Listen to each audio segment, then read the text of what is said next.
Hi, I'm Adina. I'm a senior in the Fromm class at Miami Valley School, and I guess in this video I'm just going to give a short reflection of the class thus far. So on the first day I walked in and I was like, wow, this is a huge class. I wasn't, because usually electives like that aren't too big, at least in my experience at school. I've never been an elective like that and had it be a huge class. So I was like really surprised, but also really excited because it was an interesting dynamic of people that I've never had class with before. Because I remember John walked in and I was like, oh my god, it's John. Like, I've actually never had a class in high school with John. So like, I was a little bit excited because, like, I don't know, I was just ready, you know? Anyway, so Mr. Squires walks in and he's like, okay guys, we are going to get a piece of paper out, and you're going to write a list of relationships that are important to you in your life. I was like, I got this, you know, my parents, my brother, my dog, my friends.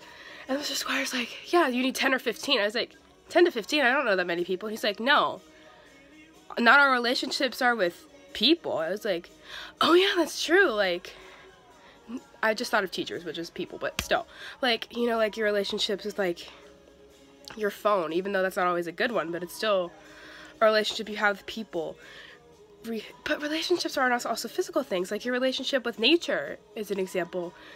And it just made me think a lot. Like, there's so many different definitions of relationships beyond people and animals and nature. It's like, I don't know where I'm going, I'm babbling. But anyway, like, example, like a relationship with music, a relationship with a stuffed animal you got when you were like a baby, stuff like that. It's like stuff that has made you, like, stuff that has to do with your experience in life and relationships with those things. Like, just relationships are beyond physical and connection and mental connection. It really just the things or people or experiences in life that have made you who you are.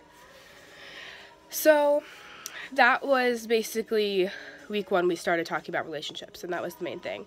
And then second week of class, we received a packet about To Have or To Be by Eric Fromm and excerpts from The Art of Loving. And I wasn't there because I had the flu, which was not fun.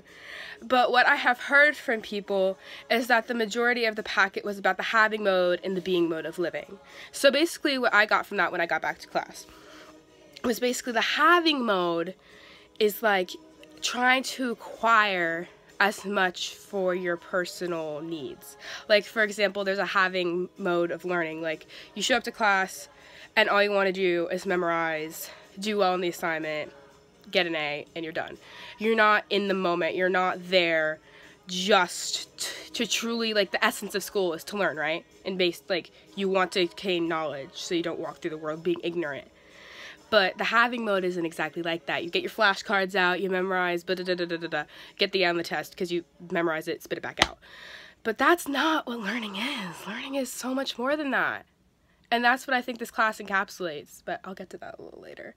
And then the being mode of learning is being in class, absorbing what the teacher is saying, and truly just wanting to learn and understand more about different topics that you wouldn't know about if you weren't in this class. Because as Mr. Squires was saying in class one day, he's like, some of you guys just complain so much about your teachers, but if you would just be quiet and listen to what they have to say, then you'd learn.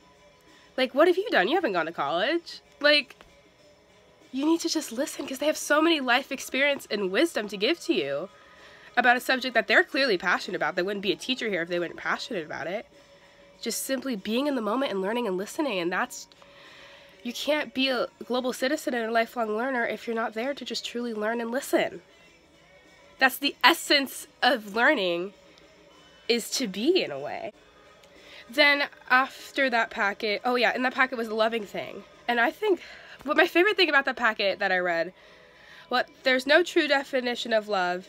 It's the act of loving, which is what loving is. Two people can be perfectly capable of loving, but their love just might not work together, and their act of love might just not work together. And that was one of my favorite takeaways from the packet. But anyway, moving on to my next point is we learned about Campbell and the Death Star, as I like to call it. It's the circle. This is where I really, where can you terrible drawing of it.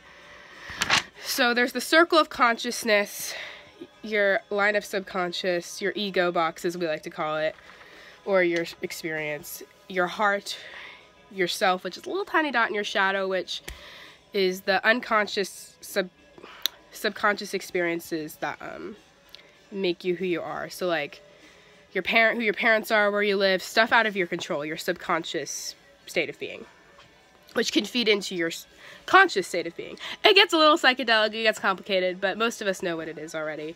If you've taken any Squires class, you kind of feel it. But I don't think I really understood it in action until very recently, because I get what Mr. Squires was saying in class, and I understand, like, I understood it, but I don't think I truly understood it until actually, like, I put it into use in a way I never thought I would before.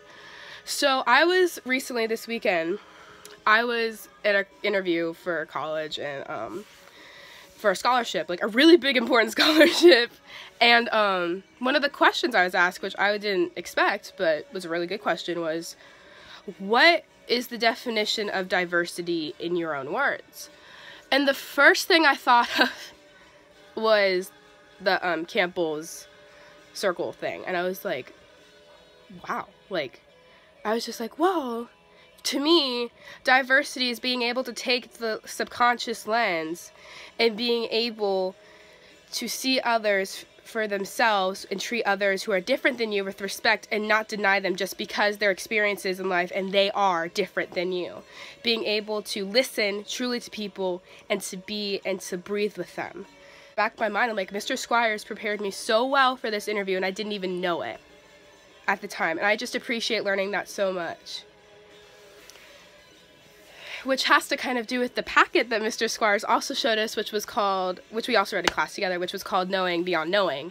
And in this packet, it was about a teacher and his student, and how this teacher was driving this student crazy, and the student was like, how am I supposed to learn if you're driving me crazy? And he's like, this is how you learn.